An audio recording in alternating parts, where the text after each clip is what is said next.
Hello! Hello, hello, hello!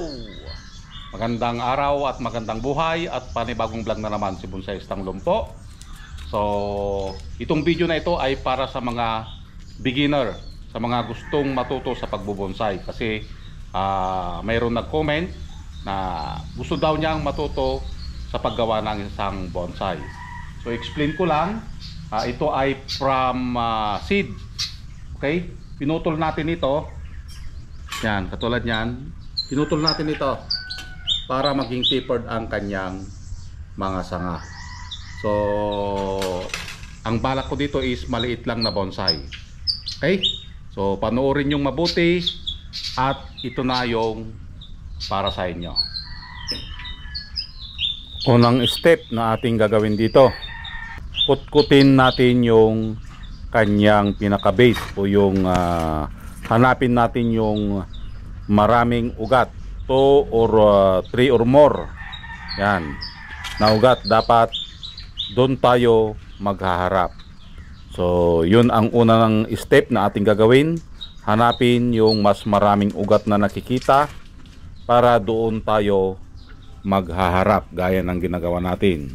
So kinukutkot lang natin para makita natin lahat kung alin dyan yung mas maraming ugat na nakikita.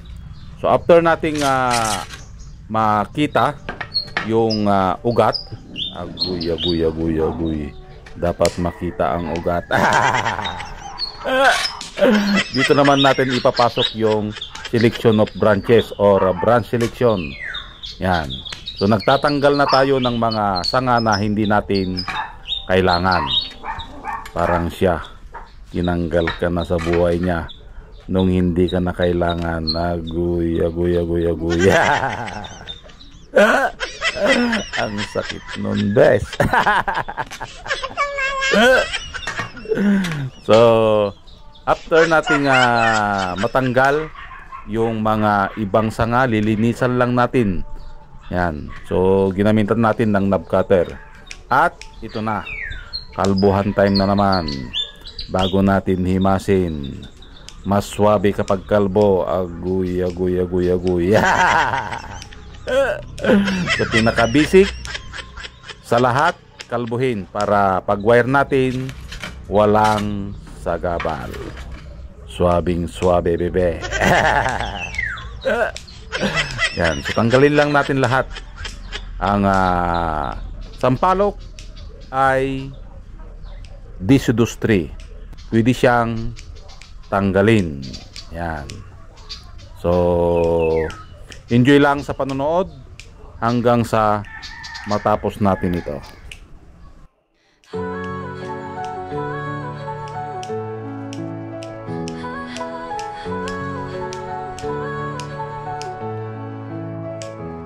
Sa dilim ng gubat, ako'y naglalakad.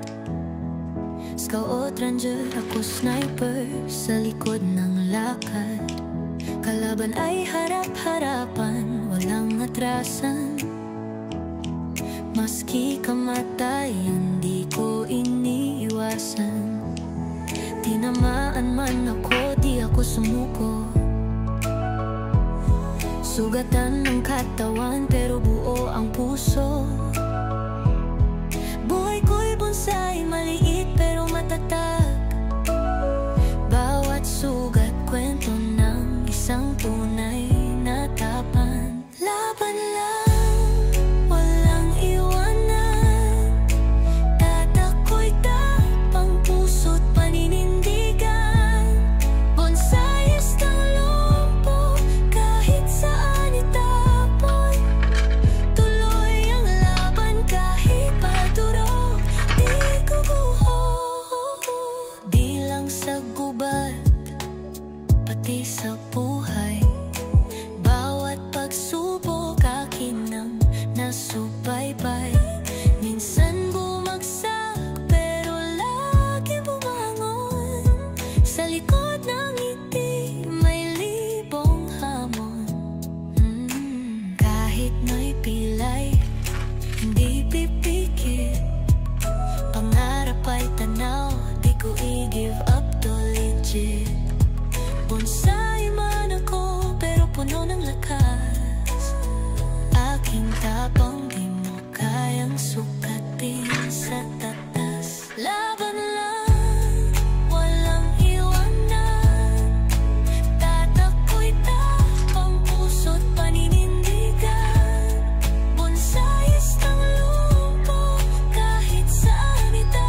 Yon, at tapos na nga nating ayusan or i-wire.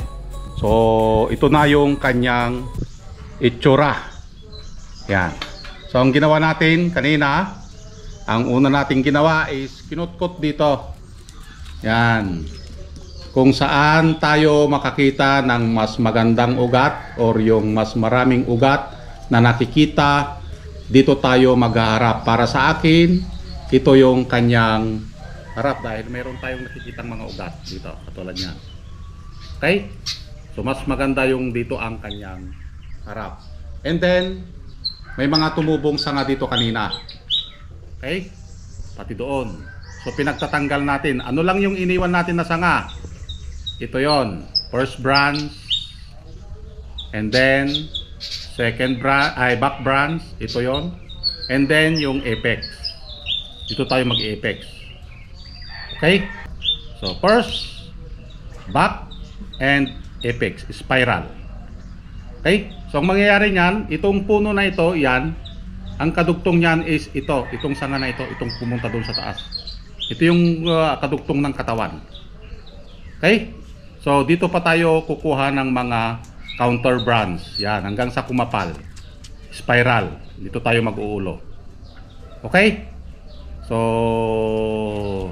para sa mga beginner na gustong matuto sa bonsai, ito ay from seeds. Okay, pinutol lang natin dito para maging tapered ang kanyang katawan. Okay, so palakihin pa natin ito, walang putol-putol. Yan, tinalbo lang natin, tinanggal lang natin yung kanyang mga sanga. Okay, pati ito dapat malaki ito dahil kadugtong ito ng kanyang katawan. Okay, so sana may natutunan kayo kahit papano ito ay from seed. Yan. So abangan yung update nito at maraming salamat at nasamahan nyo na naman si Bonsai Lumpo. Hanggang sa muli. Bye bye.